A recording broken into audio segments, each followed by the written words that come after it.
या फिर सम्राट चौधरी हो, जो जो लोग मुख्यमंत्री बनने का अपना सपना पाल करके बैठे हुए हैं, या फिर इसके अलावा जो पार्टियां हैं, चाहे वो उपेंद्र कुशवाहा की बात कर लीजिए, जीतन राम मांझी की बात कर लीजिए, इन सभी लोगों के लिए एक अलार्म जरूर है। और ये अलार्म देखिए आगे क्या रंग दिखाता है। जातीय जनगणना करा रहे हैं देश भर में, जातीय जनगणना भूलिएगा नहीं, हाँ भूलिएगा मत इनको। अब देखिएगा, अब ये लोग मिल करके हम लोग अब बहुत काम करेंगे। तो ये सारी बातें कह करके कहीं ना कहीं एक बार फिर से यू टर्न लिया है नीतीश कुमार ने, और जातीय जनगणना का श्रेय प्रधानमंत्री नरेंद्र मोदी को देकर के उन्होंने ये साबित किया है कि नीतीश कुमार बहुत बड़े हैं। तो निश्चित रूप से कहीं ना कहीं ये मौखिक आदेश था जी। भले ही इस मौखिक आदेश को मान करके 6 साल के लिए निलंबन की बात कर दी जाए और भी बात कर दी जाए, इससे बहुत बड़ी घटनाएं हुई हैं जिसमें निलंबन की बात हुई है, लेकिन उस निलंबन का क्या हुआ किसी को पता नहीं है। आपको याद होगा कि जब सुधाकर सिंह को निलंबित करने की बात चल रही थी, उनको पार्टी से निकालने की बात कर रही, दबाव बना हुआ था, तब तो उन्होंने किया नहीं जी, क्योंकि सीधी लड़ाई उनकी उधर चल रही थी। इन सब बातों के बाद जब नीलम देवी को उतारा गया मैदान में, तो उन्होंने जीत करके अनंत सिंह का प्रतिष्ठा जरूर बचाया। लेकिन अब अनंत सिंह, आपने देखा होगा पिछले कई महीनों से या वर्षों से कह लीजिए आप, आपने नीलम देवी को किसी भी कार्यक्रम में उस तरह से नहीं देखा हुआ। हाँ, सदन में जरूर आती हैं, बोलती भी कम है। पहले वो मुखर होकर के बोलती थी, कार्यक्रमों में जाया करती थी और बाकी की चीजें करती थी। नोरमा ग्रुप, जो सोचता है वो करता है, आपके अपने सपनों का आशियाना।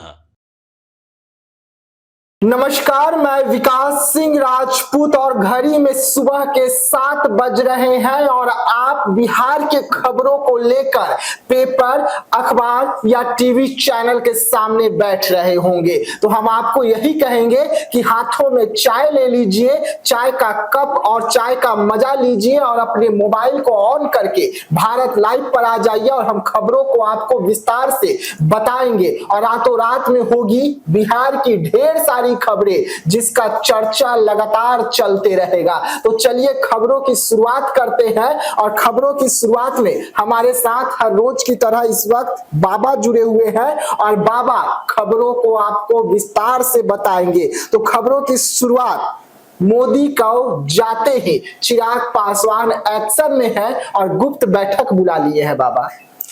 देखिए विकास, हम लगातार पिछले 2 दिनों से लगातार इस खबर पर बने हुए हैं कि प्रधानमंत्री नरेंद्र मोदी का बिहार दौरा जो है, ये दौरा ऐसे समय में हुआ है जब उन्होंने एक ऐसा काम किया है जिस काम की चर्चा खूब हो रही है और कहा यह जा रहा है कि उसका चुनावी फायदा भी उठाने की कोशिश की जाएगी। तो दूसरी तरफ बिहार से ही उन्होंने वादा किया था, बिहार वालों को ये बताने के लिए प्रधानमंत्री आ रहे हैं कि हमने आपसे जो वादा किया था वो पूरा कर लिया।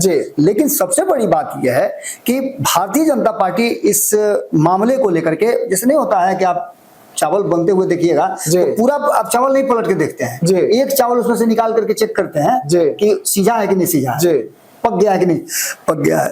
तो वैसे ही भारतीय जनता पार्टी ने एक प्रयास किया था बिहार में कि प्रधानमंत्री नरेंद्र मोदी आते हैं तो लोगों ने जो उनको एक दबंग नेता की तरह देखा है, वो बार बार कहते हैं कि देश नहीं झुकने दूंगा, लाल आंखों वाले नेता की ऐसी सजा देंगे कि कल्पना से परे होगा। ये सारी बातें हमने देखा, समझा और सारी बातों को देख करके ध्यान में अगर रखिएगा तो कल की चर्चा खूब हो रही है। हम परसों की बात कर रहे हैं, परसों की चर्चा खूब हो रही है जब प्रधानमंत्री आए, एयरपोर्ट के टर्मिनल का उद्घाटन किया और उसके बाद जो रोड शो किया उसको लेकर के और उसके बाद जो एक्शन हुआ उसको लेकर के कहीं ना कहीं बिहार की राजनीति में अब एक बात तो साफ हो गई जिसकी चर्चा हम बार बार कर रहे थे कि प्रधानमंत्री नरेंद्र मोदी और नीतीश कुमार के बीच में बातचीत होगी, सीट शेयरिंग का समझौता हो जाएगा और बाकी के लोगों को बता दिया जाएगा। सभी बातें तो नहीं हुई, लेकिन एक बात जरूर हो गई कि प्रधानमंत्री नरेंद्र मोदी और मुख्यमंत्री नीतीश कुमार के बीच में एक बॉन्डिंग जरूर देखने को मिली और ये बॉन्डिंग तब बनी है जब प्रधानमंत्री को ये समझ में आ गया कि हमारा जो बीजेपी है, बिहार बीजेपी नकारा है। उसके बाद उन्होंने सीधे मोदी नीतीश शरणम गच्छामी वाली स्थिति में आ गए और आपने देखा होगा कि जब विक्रमगंज में उनकी सभा हो रही थी, उस सभा में जो यहाँ उनका रोड शो नहीं हुआ, वो रोड शो वहां करके उन्होंने नीतीश कुमार को अपने बगल में खड़ा करके और उस रोड शो को किया और यहाँ की जो कमी थी उसको कंपनसेट वहां जाके किया।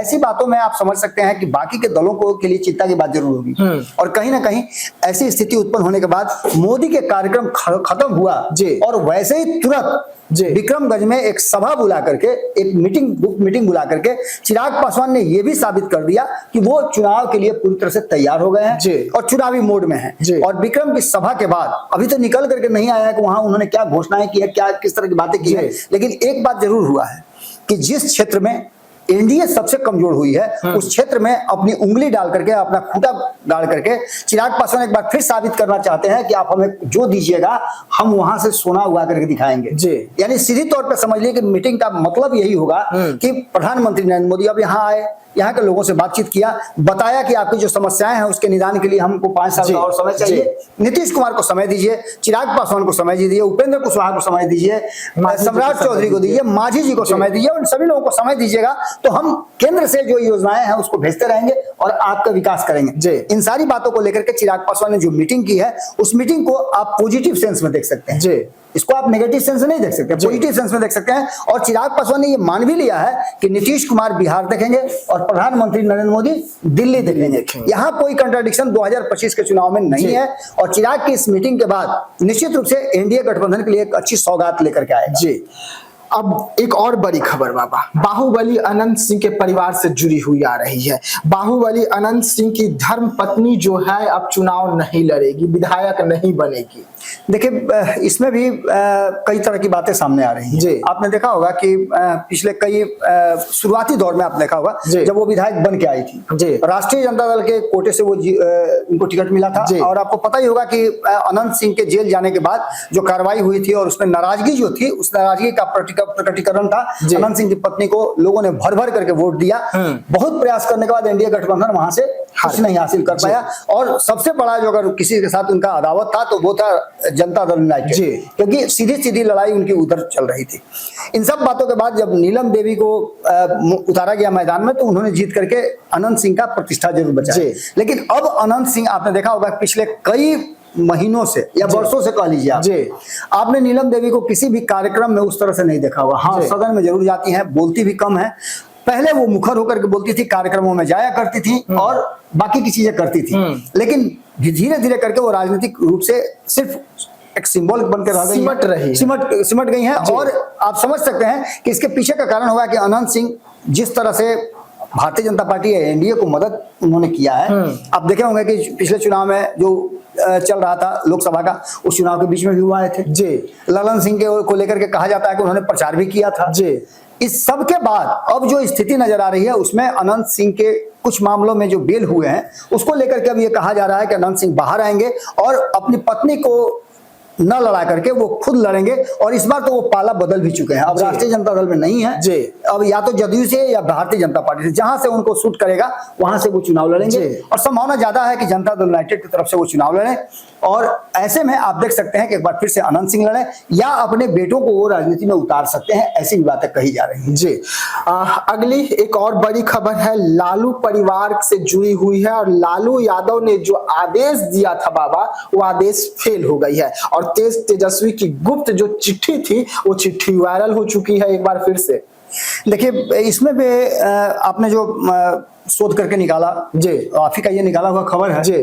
हालांकि हम इससे पहले ये बात बता रहे थे कि लालू प्रसाद ने जो आदेश दिया है उस आदेश की चिट्ठी कहाँ है। अभी तक राष्ट्रीय जनता दल ने वो चिट्ठी सार्वजनिक नहीं की है। तो निश्चित रूप से कहीं ना कहीं ये मौखिक आदेश था।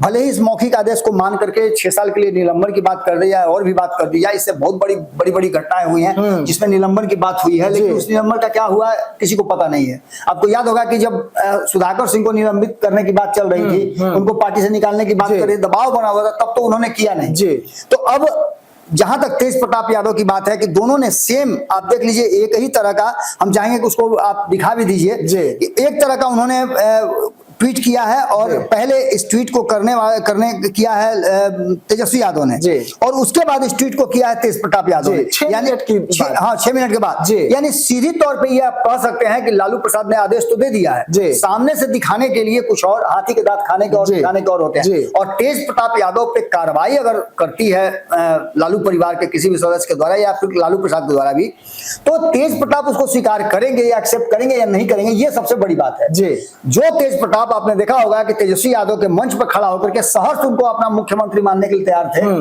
शंख बजा करके उनका शंखनाद किया करते थे, हर मंच पे जाकर कहते थे कि मेरा छोटा भाई है, ये मुख्यमंत्री बनेगा, इसके लिए आपको वोट करना है। तो आप समझ सकते हैं कि तेज प्रताप यादव भले ही हो सकता है कि कानूनी बहुत सारी बातें हो जिसको लेकर के ये फैसला लेने के लिए मजबूर होना पड़ा हो, लेकिन इस फैसले की अभी तक कोई प्रति नहीं आई है। ऑफिशियली इसका अनाउंसमेंट जो है किसी माध्यम से नहीं हुआ है, हमारे पास भी नहीं आया है, जबकि छोटी छोटी बातें भी आपको जानकारी मिल जाती है।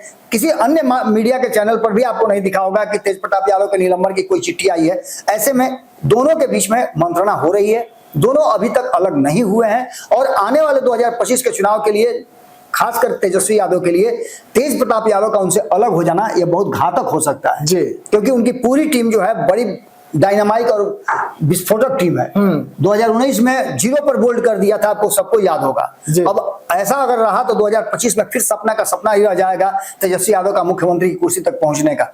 अब इन सारी बातों में जो रीट्वीट किया है तेज प्रताप यादव ने अपने छोटे भाई का ट्वीट का, उससे ये लगता है कि आपस में मंत्रणा हो रही है और दोनों जो है एक दूसरे को अप्रिशिएट भी करने लगे हैं। यानी आप चुनाव में देख सकते हैं कि तेज प्रताप यादव फिर से लालटेन लेकर के चुनाव मैदान में उतरे। चलिए अगली खबर, यहाँ पे भाई भाई का एक बार फिर से गठबंधन हो रहा है, तो दूसरी तरफ नीतीश कुमार पलटी मार सकते हैं और चुनाव से पहले नीतीश कुमार जो है वो पलट सकते हैं। जातीय जनगणना पर नीतीश कुमार ने यू टर्न ले लिया है। बाबा देखिए, जातीय जनगणना एक ऐसा मामला है जो इस देश की राजनीति को प्रभावित करने लगा। पहले तो बिहार से हम बात करते थे कि बिहार में कहा जाता था कि यहाँ जाति है, लेकिन हमने कर्नाटक के चुनाव में भी देखा, हमने तेलंगाना के चुनाव में भी देखा कि कर्नाटक में लिंगायत और वोकालिंगा का जो मामला था उसको लेकर के चुनाव का पूरा इतिहास पलट गया। कांग्रेस ने थोड़ा सा एक समाज को लिफ्ट, यानी जातीय जो समीकरण है ना वो हर जगह चुनाव को प्रभावित करता है और इसको लेकर के जो राजनीतिक दल हैं वो रेवड़ियां बांटते हैं। जैसे आपने देखा बिहार में जातीय जनगणना करा करके जातीय आंकड़ा जब ला दिया गया तो आप देखिए पार्टियों की बाढ़ आ गई है। कई पार्टियां आपके सामने नजर आ रही हैं। अभी देखिए कि जातीय जनगणना के बाद ही आप देखिए कि कुशवाहा की कई पार्टियां खड़ी हो गई हैं। कुर्मी की पार्टी अभी ना अपना पार्टी आरसीपी सिंह ने विलय किया है और अभी विलय भी पूरी तरह से नहीं हुआ है, अभी नजर आ ही रहा है आशा पार्टी के लोग कर ही रहे हैं। इसके अलावा आप देखिएगा तो जयनारायण जयलाल कुशवाहा उन्होंने भी अपनी पार्टी बना करके और चुनाव लड़ रहे हैं। इसके अलावा भी बहुत सारे लोग हैं, अमित सिंह की पार्टी है और भी कई पार्टियां हैं जो आ रही हैं। यहाँ तक कि आईपी गुप्ता ने भी अपनी जातीय पार्टी बना ली है। उनको ये पता हो गया है कि उनके जाति की संख्या कितना है, उनका आप अधिकार छीनिएगा, उनका आप हक छीनिएगा, उनके आरक्षण को आप उनसे छीन लीजिएगा, तो ऐसी स्थिति में वो सामने आएंगे। और सबसे बड़ी बात यह है कि अपनी जाति की संख्या दिखा करके आने वाले समय में लोग विपक्ष को और सत्ता पक्ष को दोनों को ये ताकत दिखा करके उनसे अपना समझौता करना चाहते हैं, उन पर दबाव बना करके अपने लिए हिस्सेदारी मांगना चाहते हैं। और इसमें कहीं ना कहीं आप देखिएगा कि हर कोई श्रेय लेने की बात कर रहा है। जातीय जनगणना बिहार में नीतीश कुमार ने स्टार्ट किया था, इससे कोई इनकार नहीं कर सकता है। नीतीश कुमार प्रधानमंत्री के पास गए थे, इससे भी कोई इनकार नहीं कर सकता है। प्रधानमंत्री ने नकारात्मक उत्तर दिया, इससे भी इनकार नहीं कर सकते हैं। नकारात्मक हम इसलिए कह रहे हैं कि उन्होंने देशव्यापी जनगणना कराने से मना कर दिया और बताया इसका टेक्निकल कारण है जो नहीं हो सकता है। लेकिन वही प्रधानमंत्री बिहार में जातीय जनगणना होता है और नीतीश कुमार के देखा देखी या फिर बिहार चुनाव को मद्देनजर रखते हुए उन्होंने जातीय जनगणना का जो बॉल है, गेंद है, वो बिहार के पाले में फेंका है। इसको लेकर के नीतीश कुमार को श्रेय लेना चाहिए था। लेकिन आपको याद होगा कि मैंने दिल्ली में जब मीटिंग हो रही थी उस समय मैंने ये बात कहा था कि दिल्ली की मीटिंग जो है उस मीटिंग में कहीं ना कहीं जब ये बातें पारित हुई, जातीय जनगणना का श्रेय जो है प्रधानमंत्री नरेंद्र मोदी को दिया जाने लगा, तो नाराजगी कहीं ना कहीं उनके चेहरे पर झलकी थी नीतीश कुमार के और वो मीटिंग से बाहर चले आए थे। आज वही नीतीश कुमार जब उनको पूरा सम्मान मिला, अपने साथ गाड़ी पर घुमा करके और रोड शो की तरह उनको लेकर के घूम रहे जी। हैं और उनको सम्मान देना शुरू किए, तो नीतीश कुमार ने भी पलटी मार दी, दिल बड़ा किया। एकदम बिल्कुल जी। ऐसा पलटी मारा कि उन्होंने लोगों से कह दिया कि यही है, आप लोग जान रहे हैं ना, जी। जातीय जनगणना करा रहे हैं देश भर में, जातीय जनगणना भूलिएगा नहीं। हाँ, भूलिएगा मत इनको, अब देखिएगा अब ये लोग मिल करके हम लोग अब बहुत काम करेंगे। तो ये सारी बातें कह करके कहीं ना कहीं एक बार फिर से यू टर्न लिया है नीतीश कुमार ने, और जातीय जनगणना का श्रेय प्रधानमंत्री नरेंद्र मोदी को देकर के उन्होंने ये साबित किया है कि नीतीश कुमार बहुत बड़े हैं। क्योंकि यही नीतीश कुमार जब जातीय जनगणना न कराने का फैसला लिया था केंद्र सरकार ने, तब वो कितना नाराज थे, कि उस नाराजगी का फल ये हुआ कि उन्होंने जातीय जनगणना करा करके और बिहार में 2023 में उसकी लिस्ट भी जारी कर दी। अब केंद्र ने जब फैसला लिया है तो नीतीश कुमार उसके साथ भी खड़े हैं, लेकिन श्रेय उन्होंने प्रधानमंत्री को दिया। ये कहीं ना कहीं इस बात की तरफ इशारा करता है कि भीतर भीतर कुछ ना कुछ सेटिंग गेटिंग है। जी, खिचड़ी पक रही है। बिल्कुल बिल्कुल, बात मान गए हैं लगता है प्रधानमंत्री जी, और समझ भी गए होंगे। जी, चलिए अब अगली खबर भी प्रधानमंत्री नरेंद्र मोदी और नीतीश कुमार से ही जुड़ी हुई है। नीतीश कुमार के शरण में, नीतीश कुमार के दरबार में मोदी की हाजिरी लग रही है बाबा, और ये कहीं ना कहीं अटक गई है। जो सांस अगर कहें तो बिहार में सम्राट चौधरी या चिराग पासवान की, इससे बस इन दोनों की नहीं जी, सांस सबकी अटक गई है। जो जो एनडीए में है ना, वो सबकी सांस अटकी है कि दोनों मिलकर के अब कौन खेल करेंगे जी। कारण कि ये दोनों मिल गए तो आप समझिए कि आपके पास कोई विकल्प नहीं बचता है कि आप, ये तो तय हो गया ना कि नीतीश कुमार के बिना बिहार में सरकार नहीं बनेगी। बिल्कुल, नीतीश कुमार चाहे जितना भी सीट लेकर के आए, अभी जो वर्तमान स्थिति है उसमें नीतीश कुमार सबसे बड़े चाणक्य हैं और उन्होंने इस बात को साबित भी कर दिया। जी, 2 दिन के प्रधानमंत्री के कार्यक्रम में सारे नेताओं ने प्रयास कर लिया। भारतीय जनता पार्टी के एक एक नेता, जिनका अपना क्या है हम कल ही बता रहे थे, आपको याद होगा, उस पर कई लोगों ने मुझे फोन भी किया है कि बाबा बहुत हद तक बात सही कह रहे हैं कि भारतीय जनता पार्टी का जो वर्तमान नेतृत्व है उस नेतृत्व में ट्यूनिंग का अभाव है। मृग तृष्णा में सारे लोग घूम रहे हैं जी, सारे लोग मृग तृष्णा में हैं। अब इस बात को अच्छा मानिए बुरा मानिए, जो मानना है मान लीजिए आप, लेकिन भारतीय जनता पार्टी के लोग मृग तृष्णा में हैं। सम्राट चौधरी को लगता है कि हमसे बड़ा कोई नहीं है। उनको लगता है कि प्रधानमंत्री के सबसे सफल और सबसे बुलंद दावेदार वो हैं, लेकिन उनके पीठ पीछे क्या हो रहा है उनको ये पता नहीं है जी। हो सकता है कि उनका इनपुट हो, प्रदेश के उप मुख्यमंत्री हैं तो उनका अपना भी सोर्सेज होगा, भाजपा का अपना सोर्सेज है, आरएसएस का अपना सोर्सेज है, लेकिन वो बाहर से आए हैं जी।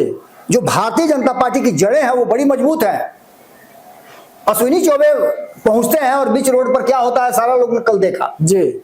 उनकी गाड़ी रोकने के बाद फिर वही लोग उनको वापस लेके जाते हैं ऑफिस तक जी। और बिहार के डिप्टी सीएम विजय सिन्हा, उसके बाद विजय सिन्हा की बात कर लीजिए आप। विजय सिन्हा को कमजोर समझ रहे थे, 2 दर्जा का समझ रहे थे, सेकंड नंबर उनको मारा जाता था, और प्रधानमंत्री उठते हैं सीधे उनके आवास में चले जाते हैं जी। ये भी आप देख सकते हैं ना, ये भी तो एक ट्यूनिंग है। विजय सिन्हा और सम्राट चौधरी का 2 खेमा है, इससे इनकार आप मत कीजिए, हमारी बात को काट दीजिए आप, लेकिन 2 खेमा है। इसके बाद दिलीप जायसवाल की बात कर लीजिए जी। इनसे आप कह दीजिए कि आप भीड़ जुटाइए, इनके पास भी वो लोग नहीं है, भीड़ नहीं जुट पाती है। बिल्कुल, जो कि साफ तरीके से नजर आया कि जब रोड शो में बैरियर लगा हुआ था वहां जब प्रचुर मात्रा में लोग नहीं जुट पाए तो बाकी की जगहों का क्या कहा जाए जी।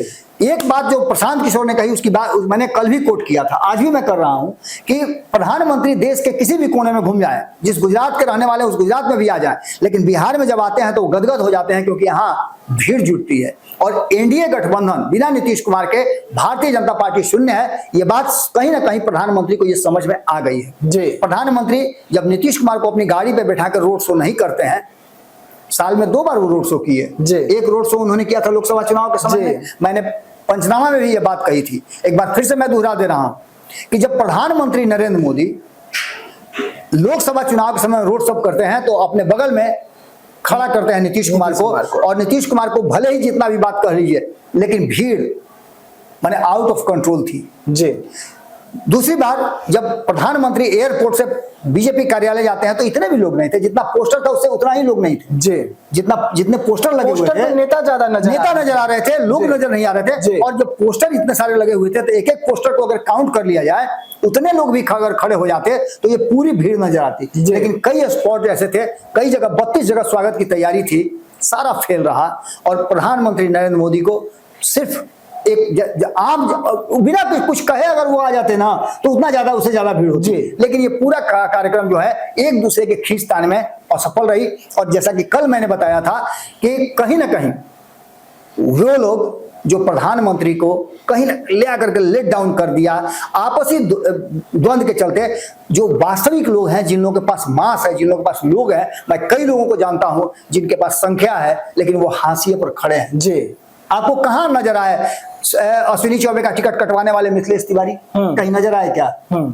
सारे लोग, चलिए हम मान लेते हैं कि सारे लोग व्यवस्था में लगे हुए थे कि विक्रमगंज की रैली को सफल बनाना है, ये करना वो कर, लेकिन भाई आपका जब आपका दरवाजे पर सही नहीं है, साफ सुथरा नहीं है, तो आपके घर की तरफ क्या हम देखें? बिल्कुल। निश्चित रूप से नीतीश कुमार नजर आए और नीतीश कुमार की बात को समझ गया कहीं ना कहीं वो बीजेपी का जो कोर टीम है या फिर प्रधानमंत्री नरेंद्र मोदी की मैं बात करूंगा, वो समझ गया कि बिना नीतीश के बिहार में पार पाना मुश्किल है। नीतीश को जरा सा भी परेशान कीजिएगा तो आप सत्ता से बेदखल हो जाइएगा, और ये बातें देखने को मिली। जी, उन्होंने विक्रमगंज में नीतीश कुमार को पूरा मान सम्मान दिया, मंच पर ले आए, और ऐसी स्थिति में चाहे वो चिराग पासवान हो या फिर सम्राट चौधरी हो, जो जो लोग मुख्यमंत्री बनने का अपना सपना पाल करके बैठे हुए हैं, या फिर इसके अलावा जो पार्टियां हैं, चाहे वो उपेंद्र कुशवाहा की बात कर लीजिए, जीतन राम मांझी की बात कर लीजिए, इन सभी लोगों के लिए एक अलार्म जरूर है, और ये अलार्म देखिए आगे क्या रंग दिखाता है। बिल्कुल। चलिए चलते हैं अब बोनस खबर की ओर। बोनस खबर बड़ी खबर होती है जो बिहार से जुड़ी हुई होती है, और इसे बाबा बताते हैं। बाबा, बोनस खबर में आज बिहार के लिए क्या?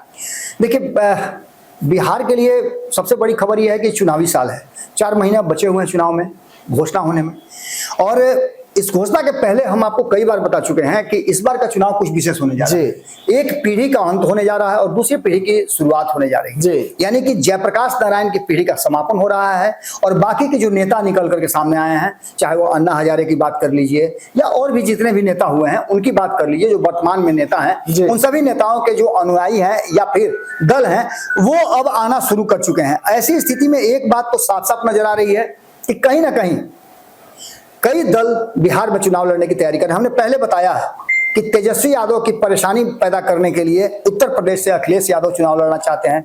बसपा पहले से बिहार में चुनाव लड़ती है, और जो उत्तर प्रदेश से सटे हुए क्षेत्र है उस क्षेत्र में बड़ा अंतर पैदा करना चाहती है। 2010 में भी ऐसा हुआ था, जिसका रिजल्ट सबको पता है। नीतीश कुमार ने 2025 का लक्ष्य रखा है, बहुत सोच समझ के रखा है। दूसरी तरफ अब जो झारखंड सटा हुआ राज्य है, जो हम ही से अलग हुआ है, वहां से हेमंत सोरेन का ये कहना है कि जब हम आपके साथ सीट शेयरिंग कर सकते हैं तो आप क्यों नहीं कीजिएगा? हमें भी चुनाव लड़ना है, आप मेरे साथ सीट शेयरिंग कीजिएगा तो अति सुंदर है, नहीं कीजिएगा तो मैं चुनाव तो लड़ूंगा ही लड़ूंगा। और उन्होंने भी 15 सीटों का डिमांड किया। बिल्कुल। तो हेमंत सोरेन भी आप समझ लीजिए कि वो चुनाव लड़ने की पूरी तैयारी कर रहे हैं, और चुनाव लड़ेंगे ही लड़ेंगे। इसके अलावा अभी आपने देखा होगा कि ममता बनर्जी के साथ एक मीटिंग हुई है, बातचीत हुई है, और ममता बनर्जी भी बिहार में चुनाव लड़ने के लिए लगातार प्रयास कर रही हैं। वो बार बार कह रही हैं कि आप आकर मैं भी चुनाव लड़ूंगी और हमारे भी उम्मीदवार यहाँ खड़ा होंगे।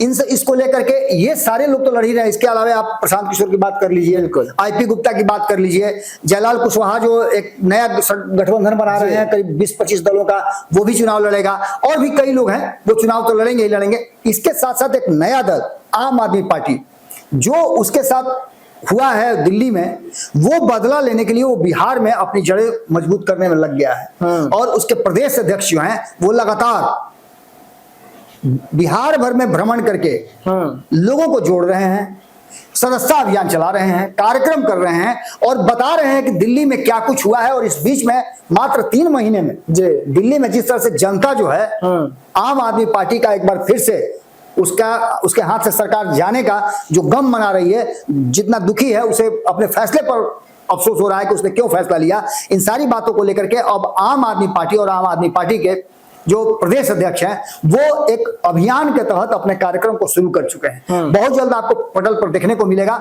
और जैसा कि आप जानते भी हैं कि आम आदमी पार्टी जो है वो छापामार युद्ध करने के लिए जानी जाती है। ऐसी स्थिति में आम आदमी पार्टी का एक बड़ा जनाधार लेकर के यहाँ पहुंच रहे हैं, और बहुत सारे बिहार के ऐसे नेता हैं जो दिल्ली में चुनाव लड़ते हैं और आम आदमी पार्टी में कई बड़े पदों पर रहे हैं, विधायक रहे हैं, वो सारे लोग इन्वॉल्व हैं। और आम आदमी पार्टी मजबूती के साथ बिहार में भी चुनाव लड़ेगी। बहुत जल्द आम आदमी पार्टी का हो सकता है कि इस महीना के शुरुआत होते होते दूसरे सप्ताह में आपको एक बड़ा कार्यक्रम भी देखने को मिल जाए आम आदमी पार्टी का, तो कोई अतिशयोक्ति नहीं होगी। जिस तरह से प्रशांत किशोर अपनी तैयारी कर रहे हैं, प्रशांत किशोर की तैयारी भी 2 साल में नजर आई है। आम आदमी पार्टी 1 महीना के अंदर में आपको दिखा देगी कि वो भी चुनाव लड़ने के लिए तैयार है, और किस तरह से चुनाव लड़ेगी। यानी कि एक और समस्या जो है आने वाली है दोनों ही गठबंधन के लिए और बाकी के दलों के लिए। यानी निश्चित रूप से आम आदमी पार्टी और आम आदमी पार्टी के जो प्रदेश अध्यक्ष हैं राजेश कुमार, उन्होंने तो पूरी तरह से कमर कस लिया है और वो तैयारी में लग चुके हैं। उनकी पूरी टीम तैयारी में लग चुकी है। बहुत जल्द आपको देखने को मिलेगा। चलिए, तो बिहार में तीसरे मोर्चे की सरकार की बात हो रही है और तीसरा मोर्चा लगातार बिहार में तैयार हो रहा है। नई नई पार्टियों की एंट्री हो रही है। वैसे में दिल्ली में जो आम आदमी पार्टी थी अब वो बिहार में भी अपना किस्मत आजमाने के लिए पहुंच रही है। रातों रात हम आपको दिखा रहे थे, जहां पर हम आपको खबरों को विस्तार से बता रहे थे और वादे के अनुसार हम हर रोज सुबह 7 बजे इसी समय पर आपके सामने होंगे। तो आप रहिएगा हमारे साथ। दीजिएगा इजाजत। धन्यवाद। पनोरमा ग्रुप, जो सोचता है वो करता है। अगर ये वीडियो पसंद आई और वह बिहार के राजनीति और बिहारियत से सरोकार रखेनी तो सब्सक्राइब बटन दबा के चैनल के सब्सक्राइब कर ली। ओजे एगो घंटी बा, ओकरा बटन दबा देला से कुल सटीक और मारक खबर रुआ मुफ्त में मिल जाई। अगर रुआ पत्रकारिता के हमनी के नया प्रयोग में सहयोग कर चाहतानी तो ज्वाइन बटन दबा दी। पेटीएम नंबर नोट कर ली 9386 816 700। धन्यवाद।